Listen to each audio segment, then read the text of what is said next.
And it's been a long time coming, but here we are, and welcome back to Latimer with the trials and tribulations of net zero. Thanks, John. Yeah, it's a long time and it's good to talk again. When we spoke last time, it was the early part of the summer, I think. We're just Yeah, getting used to sunshine, a bit of sunshine, and I think there might even have been a little mini heat wave coming along after a very cold spring. I think that was our point. We were just beginning to get the idea that maybe summer was going to come and we weren't forever going to be stuck in gloom and doom. And at that time, we were looking around, and what we were starting to see was that the momentum towards the idea of net zero that had been building along and truckling along for 3 or 4 years, certainly in the UK, since the ideas were passed into law in 2018, that momentum was starting to fade away a bit. There was one or two little bits of bad news coming. Well, the some good news is that, some cracks in the infrastructure, perhaps. Some well, cracks in the infrastructure, cracks in the turbines, cracks in the political will, and cracks in almost every bit you can talk about. And maybe what we like to look at is some of the things that have those cracks as we go along. But the good news since then is that those cracks have widened, and no longer it's fair to say there doesn't appear to be anywhere a momentum towards net zero. And almost wherever you look, the momentum is going away from net zero. And what I thought we might like to do is just talk a little bit about what those things are. And you can then watch, if you watch the news and so forth, and you can see that process, to my mind, will continue Mhm. unless there's something hugely drastic like the climate catastrophe that's so often forecast and never actually appears Yeah, happening. And basically, that's not going to happen either. So, yeah. I mean, we've had the usual suspects since we last spoke. I think Maui hadn't happened the last time we'd actually spoke, but yeah, you know, it's amazing how wildfires um in the summer occur so often. I'm just yeah, so funny, surprised. isn't it? You'd almost and we. I don't think we'd had the fires in roads either, but we might even talk a little bit about that later on. Or Canada, indeed. Oh, Canada, yeah. You'd almost think these wildfire things happened every year, and that Mother Sh- Nature was kind of used to them. Surely not. Surely not. Surely not. Surely not, Latimer. Surely not. But they are. So I thought I'd start today, if I might, just with a little bit of research I've been doing in the last couple of days. That gives me my sort of overall theme, which is net zero is doomed to fail. Oh, right. Oh, yes. Now, You've and put you've put your cards out there on the stall. You know you're I, going to have to defend that one. so let me back up that big event. And it's pretty simple stuff. It's pretty simple statistics that I'd sort of known about, but hadn't really looked at before Mhm. until a couple of days ago. And if you followed me on Twitter, you'll have seen a couple of things I put up there. Yeah. The main thing that we have to understand is the demographics of the Earth's population. And it is now true that over half the people of the world live in Asia. Okay. Didn't used to be, Yeah. but it's quite and they are now the dominant power in terms of people. Okay. And when you look at carbon emissions and the whole purpose of all the stuff of net zero and climate diplomacy and all that is to reduce those carbon emissions. If you look at the graphs, they're pretty clear.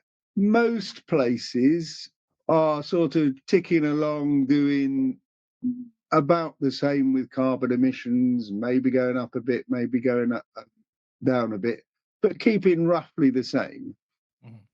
apart from Asia. Yeah. And Asia carbon emissions are booming. Okay. And I first thought it was just China where it was booming, but it's not. I've done the work, and it's 6 out of the 7 biggest countries in Asia, the exception being Japan, all have emissions booming. They've been booming for 20 years. There's no sign of them ever slowing down, and there's no sign they're ever going to think about slowing them down. Okay. And the reason behind that, with a little bit of work, is that actually over in Asia, they don't care about climate change. They don't even think it's a problem. And if they don't think it's a problem, they're sure as heck not going to cut their emissions to try and fix this problem they don't think they've got.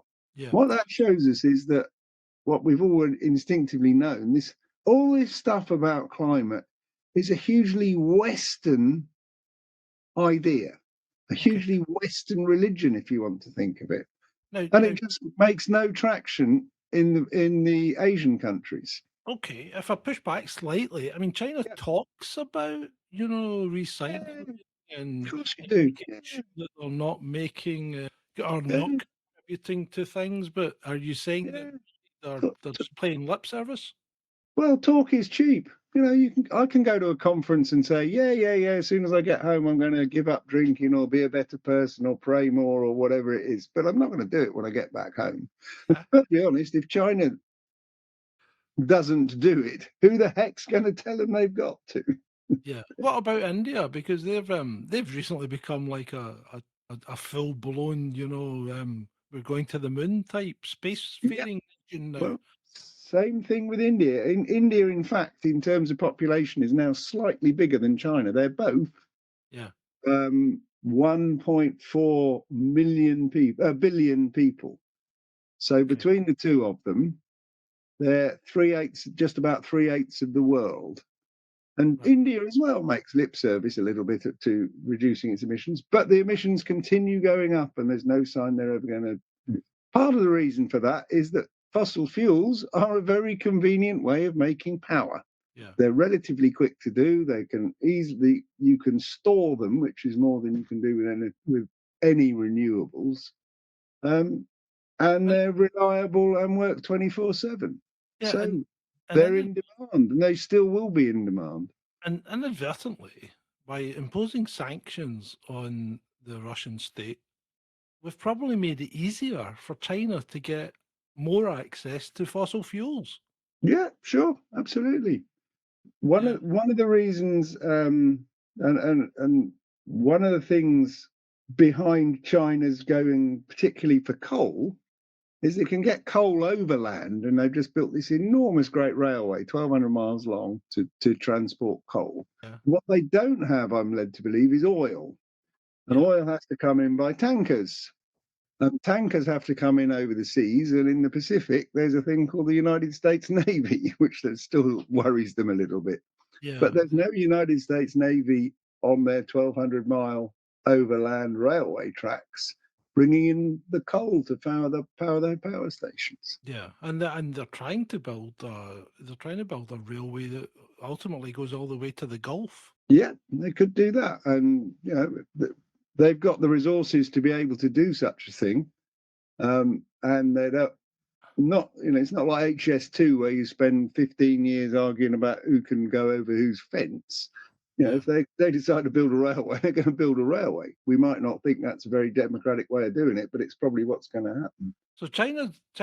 I mean, we think of China as a massive industrial powerhouse, but it's really ultimately at the when you come right down to it, it's still very much an agricultural and quite Yeah, a poor society. yeah, So you can understand why China is wanting to use cheap fuel in order yeah, to bring itself up because everyone aspires to be better than they are, and if you can do it cheaper rather than spending, absolutely.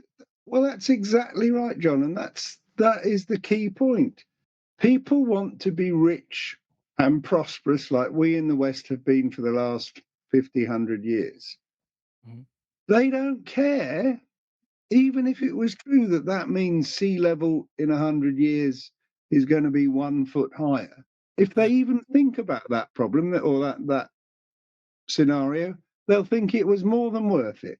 yeah, yeah, Yeah, we, yeah. we So have to what we about have to get ourselves in the mindset of the poor people of the world, the poorer people of the world who want to be like us, not that we, the rich people, want to show other rich people how virtuous we are, because that concept just doesn't apply. yeah, If you somebody once said it rather well. He said, if you're worrying about paying your bills and feeding your family at the end of the week, you sure as heck ain't worried about the end of the world. Yeah. So what about Africa? Are they still cooking with, wildebeest dung, or are Oh, they? well, very interesting. I went to a very interesting lecture by a guy called, I think, Jeff King, um, but in the House of Lords a few weeks ago. Mhm. And he's produced a couple of papers about the real thing in Africa that nobody actually gets hold of is because their electricity supplies are so poor Yeah. in general. I mean, there are one or two countries that have a decent supply, but in general, it's extremely poorly served by electricity.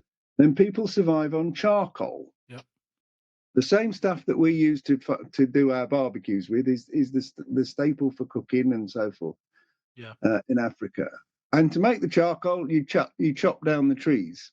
And Mhm. when people say there is deforestation in Africa, yeah, there's deforestation in Africa because they're chopping down the trees to make the charcoal.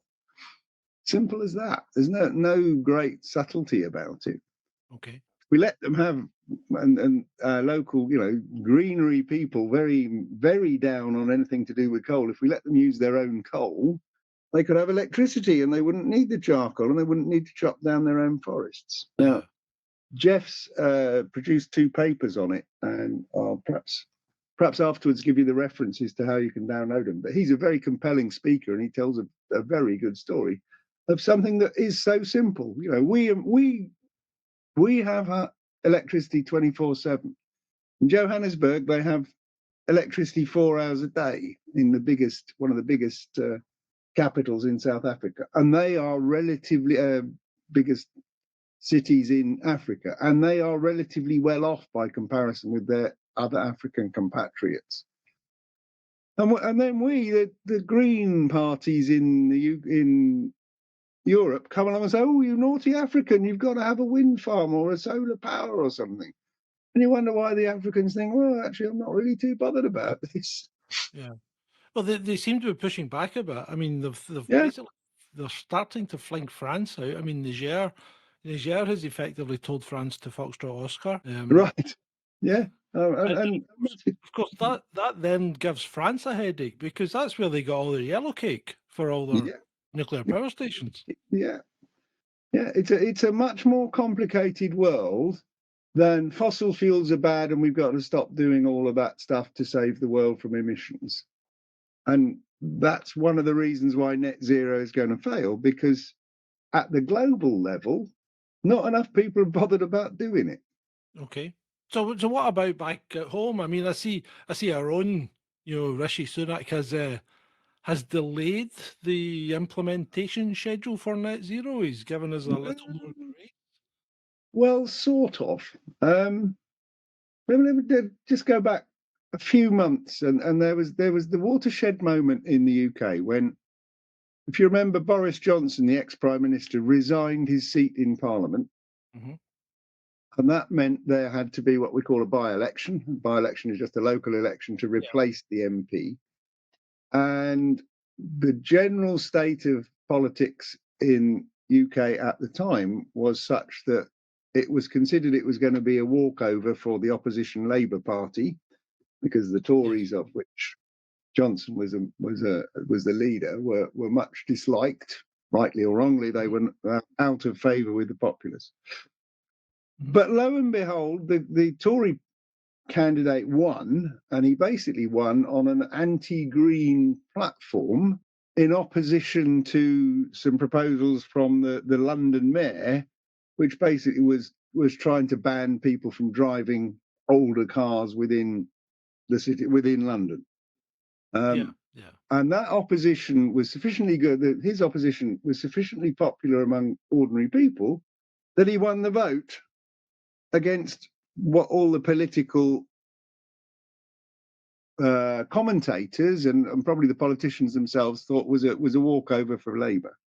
Yep. And that kind of focused a few people's attention. And one person it focused the attention of was indeed the current Prime Minister, Rishi Sunak, who said, maybe this green stuff isn't the perpetual vote winner we've all assumed it is.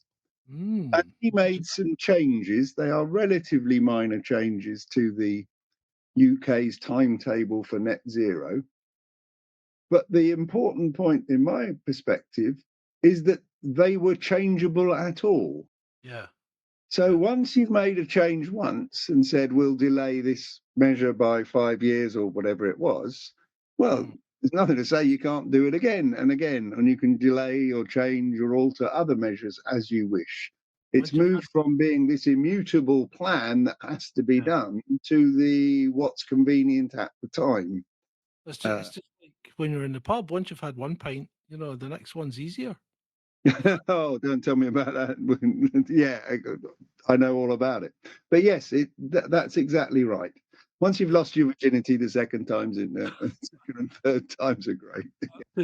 To give you some credit for your recent happiness, once you've scored that first goal against a higher league team, the rest just seem to keep coming, don't they? Didn't they just? Wasn't it great? Yeah, yeah. Jack Barham was on fire on Saturday, as was Laurent Tolage. I was a bit. I'd seen Laurent 2 weeks before, and I'd asked him to get a hat trick in a game, and he didn't. He only got two, so I was a bit disappointed with him. But he got two on Saturday as well. But Two out yeah, of seven, I believe. 2 out of 7. Yeah, yeah, yeah.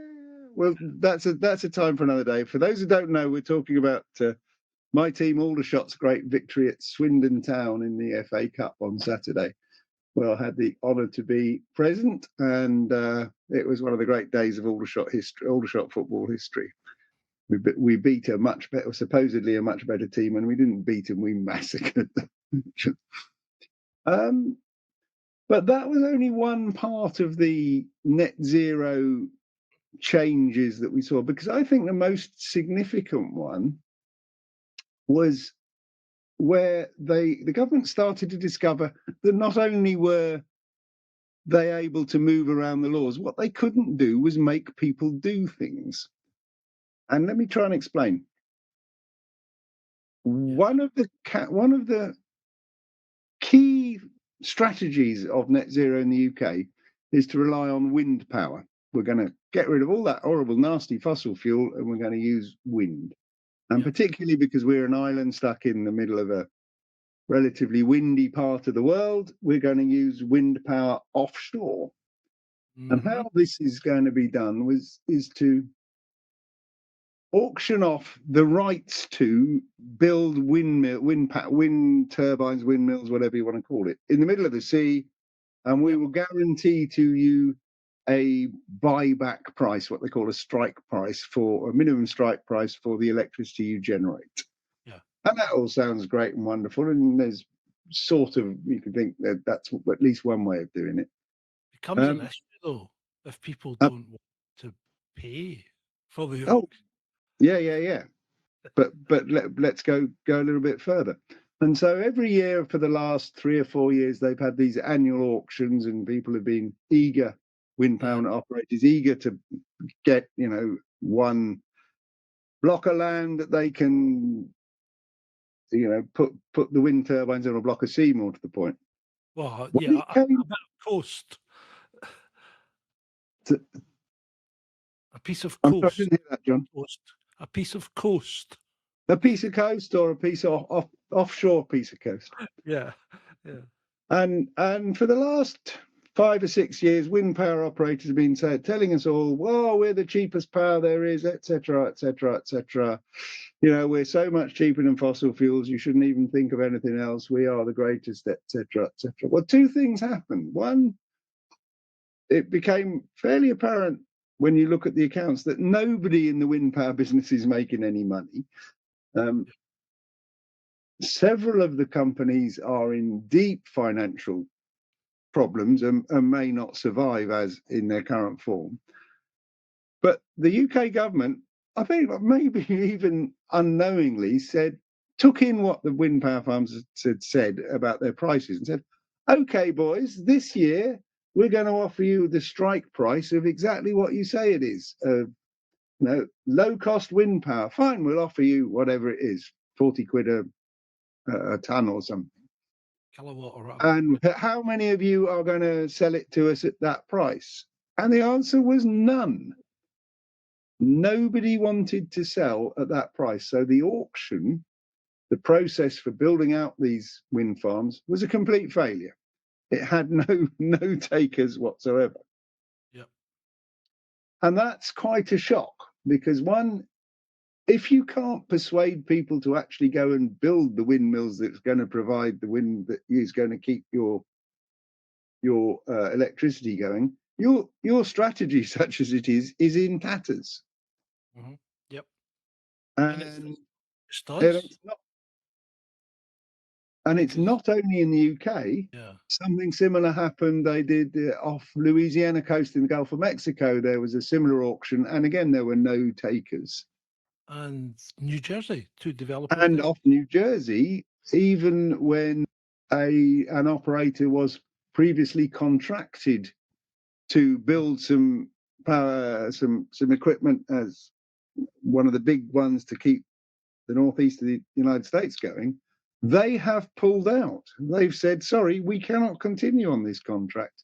And that's cost them $100 million just in fines for not completing their contract. And the reason for that is they can't make money if they continued. So losing $100 million Mhm. actually for them was the better deal than continuing. And Yeah. that all says that this stuff about wind power being cheap and reliable and all that is falling apart. And if Well, that falls apart, I think you're right, and let's remember, I think it was our last episode. We went through some of the efficiencies of these different power oh plants, yeah, and solar's round about 33%. I think wind power's about 45%, which is kind of equivalent with coal. And then mm-hmm. gas was up about 60 odd percent, Yeah, and then nuclear at 96%. It seems yeah. a no-brainer, Well, if you nuclear's a no-brainer for some stuff, but nuclear's only good if you go for the strategy that says everything has to be electric. yeah, yeah. Right. Well, let's move on to the sort of next bit where that's in Well, some trouble. before we move on, I heard today about a South Coast solar panel manufacturer or company that had gone bust, Oh and right, isn't it that one? I think they're owing Plymouth Council, I think it's Plymouth, £5 million, and Oh well, most councils in the UK are bust anyway, so they'll just be more yeah, bust then, won't they? yeah, and I think over 2,000 people lost their jobs or something like that. All So right. not a good one. Well, Plymouth, I would think Plymouth Hoe would be a very nice place for solar panels. A horrible place to put them. They'd be unsightly, but it would be a very good place to pick up the sun. I've been there once or twice. So But like carry I on. say, the whole strategy revolves around wind power and the 100% electrification of the entire country by 2050, which is now just 26 years away. Mhm. And starting with electric vehicles. Um, and strange enough, that's just not happening. The idea that everybody in the country is going to dash out and buy an EV is not happening. The hype is there that everybody wants an EV, etc., etc. But if you look at the registrations of what people actually buy, only about a quarter of them are EVs at the moment. People still buy conventional petrol, diesel engine cars, at least when they're using their own money. And the reason is they're just not attractive enough as products themselves for the average motorist. Yeah, They might be made a little bit more attractive by tax fiddles and so forth. But at the end of it, people don't drive tax fiddles. People don't drive subsidies. They want a nice car that they're comfortable with. And an EV does not fit that for 90% of the people. The reason is charging them is difficult. Insurance seems to be an increasing problem that and any crash damage seems to just about end up in a write-off. So for the ordinary person in the street, maybe a nurse or a dental nurse or somebody who works in a shop who wants a nice cheap car, an EV is way beyond anything they can ever think of affording, not even 26 years away from now. yeah. So that is flopping in the UK. And I hear in America, in the States, it's even worse. And I think I heard that Ford Motor Company lose $35,000 on every EV that they sell. And that is just non-sustainable unless you can get the price down by $35,000, which seems impossible. This is, this is the way to bankruptcy for the people who are making the damn cars. And if all Yeah. the if the wind operators have gone bankrupt because they can't sell their product, and the EV manufacturers have gone bankrupt because nobody wants to buy their cars, then it doesn't matter how much legislation the governments pass and how much coercion they do. Those products are not going to be there for people to use. Yeah. And if they're not So there for people to use, then your strategy has failed. And that's my kind of basic thesis of why net zero will fail is at the global level, there aren't enough people who care about it. And at the local level, it's just not a practical proposition in real people really doing things, making this stuff. You can do the, economic models of everything, but if there's nobody actually in the workshops bashing the metal on the sea, putting up the turbines, it doesn't matter what your economic models say. It matters yeah, that people aren't doing it. yeah. And of course, there's the other issue with EVs, and that they do seem to struggle when it comes to catching fire sometimes. Well, don't they? Yes, yes. Um, That's. I don't know how bad really that problem is, but I did notice there's I a think little one of the Norwegian biggest, ferry company that says no EVs on our ferry, and they are yeah, one of the most eco-friendly ferry companies from everything else I've read that there is. But they're saying, if well, I they're think as bad as they say, I would hate to be on the Eurotunnel with one of those car transporters with one of those with an EV fire going on. Thanks very much. yeah, because they don't go out quickly. You know, Yeah, well, they the don't go out at all. That's the point. They keep on going for several weeks, even sometimes. you got to wait until the lithium runs out. Yeah, And I think China in particular is having a lot of problems. And I'm not casting any aspersions on Chinese build quality. The the Chinese usually tend to copy Western ideas, yeah, and they don't normally make a bad product. I think it's indeed not. sometimes when they try and make it for their home market, they try and cut costs more. And I think they're suffering from that problem in China because apparently they're getting quite a lot of local EV files from Yeah, locally yeah. uh, Well, Chinese EVs. if you want to sell the mass market in China, the reality is that Chinese people are not rich people, so you can't sell at a Yeah, high price. It's exactly. Yeah. where I live here in the Thames Valley, in one of the most affluent parts of Europe. We have quite a lot of Teslas and so forth. But then I've just read that we also have the highest house prices in the UK, and so it is an affluent place, and people can afford. Some people can afford them. And then the thing is, we haven't kept the infrastructure up in order to support this because, you know, Exactly. while it kicked off fairly reasonably slowly and infrastructure was going along quite well, we've now got to the point where there are too many EVs for the infrastructure that's available. Oh yeah, exactly. It's great if you've got a private driveway, and Yeah, you can afford. You can charge up overnight in your private driveway. But if you haven't got that, if you live in a block of flats, yeah, very likely you've got nowhere where to charge apart from the public chargers, and there aren't anywhere near enough of those. no, no, there isn't. You can also just think of, if you say, well, we'll put them in motorway service stations. You don't have to be a genius to work out, well, if I go to a motorway service station with our petrol car, I Mhm. can put a full tank in 5 minutes at the pump and pay for it. Yeah, And I can be, in and out within that 5 minutes.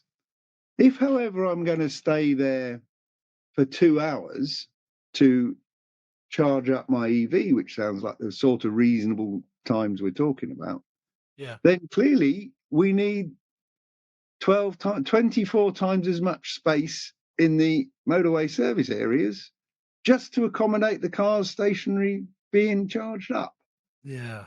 Yeah, so that takes away a lot of the countryside, and one of the reasons we're supposed to be doing all this stuff is to preserve the countryside. Well, we just concreted it over to put in EV charging.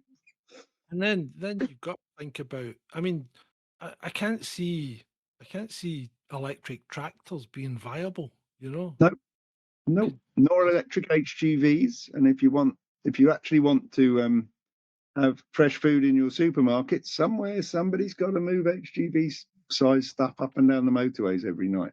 yeah.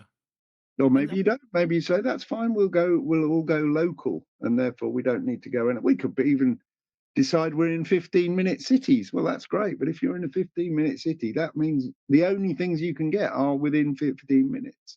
yeah, and if you don't have stuff being brought to you, you can't go and get it. So Exactly. So all those fresh vegetables that you'd like to have in Kensington, well, I don't know where you're going to get them.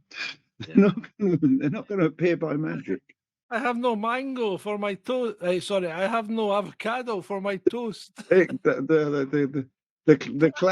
The classic squeal of the Waitrose shopper who's not having a good day. What? No, Oh, no. you run out of quinoa. Yeah, indeed. Yeah, that's the problem. If you wish to have a lifestyle, that people enjoy, then sadly other people have to do stuff and move things around, and all the grubby bits that if you're a solicitor or a lawyer or an accountant, you're kind of insulated from, and you can quite happily go off and do green protests. Yeah, yeah, But underneath it all, there's this kind of whole infrastructure that makes it all work. And transforming that to all electric wind powered is really way more difficult than anybody ever thought it would be. And to my mind, it's just not a practical thing. What I think you'll see is that governments will continue to pay lip service to it. There'll never be a government who says, oh, sod it, we're not doing net zero. mhm, But the paying lip service to it and actually doing it will be two different things, a bit like we started talking about with China way back when. yeah, yeah. And you can see that the mood of the population is very much not with just stop oil, you know? Yeah. Oh, absolutely not. Or even more watered down versions of greenery now. Yeah. I That, mean, I don't understand the just stop oil thing. Their whole premise is ill thought out. And I know technically it's just stop issuing new oil and gas licenses, but oil's more than just a fuel. You know, it's used in so many other products, yeah, from food to medicine. You know, it's just used in absolutely everything. So it's more than a fuel, and I can't see us finding a replacement for oil because I mean, even Lego, like great company Lego, they tried and tried and tried to make a Lego brick out of a non-oil based plastic. all right. And ultimately, they called it quits because they said, we can't do it, or we can do it, but it doesn't work as well, and it costs something like 6 times as much. So All it's right. I just, didn't know that. Yeah. yeah. So even Yeah. Lego have said, no, we can't do it. We're just going to stick with our oil based plastic. I think all the answer to your question is there is no sort of intellectual rigor to any of this stuff. They're all doomsday cults, and people like doomsday cults. And people like doomsday cults where they can be on the telly and say, "Look, Mum, I've smashed a painting or something," or Yeah. yeah. Did you see that the one I really, really thought was hilarious was? Do you remember they had a was it Les Mis in one of the theatre productions in the West End got disrupted by Oh, the yeah. Yeah. the Just Stop Oil people, and four of them got nicked and are going to trial. And one of them asked the judge if her trial could be Yeah. delayed because she was out flying off to India for a holiday. I think not, young lady.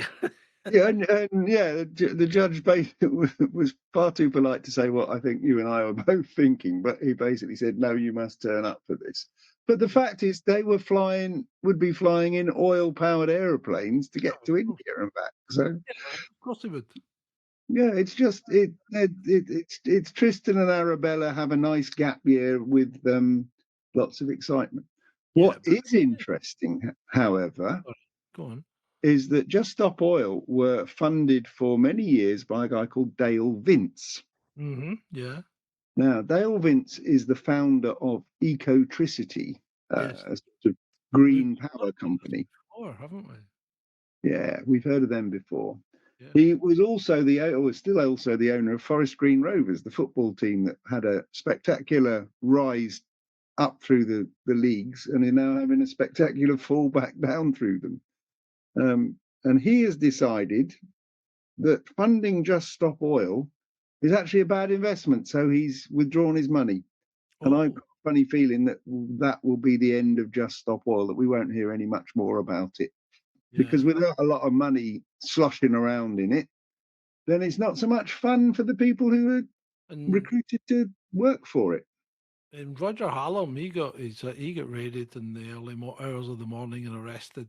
So he had Oh, quite a right. lot to do with the running. Well, allegedly, he may have had quite a lot to do with the running of Just Stop Oil, and you Oh, know, right. Okay. Didn't know that bit. But yeah, it they're all just falling apart. And what will happen is it will just fade away and yeah, yeah, I we'll, think it will. we'll, we'll carry on with our lives. In the UK, we will be relatively impoverished because I can't quite see that we're going to be digging up coal and doing coal power stations again.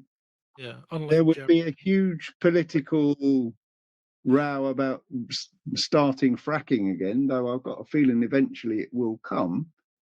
So Uh, the thing that gets me though is so the thing that gets me is I remember fighting against miners in 1980 odd, right? Because we were stopping mining, and it was the yeah, Conservative government that were the bad guys, yeah, and the Labour government wanted to keep on mining. yeah, It's how things change.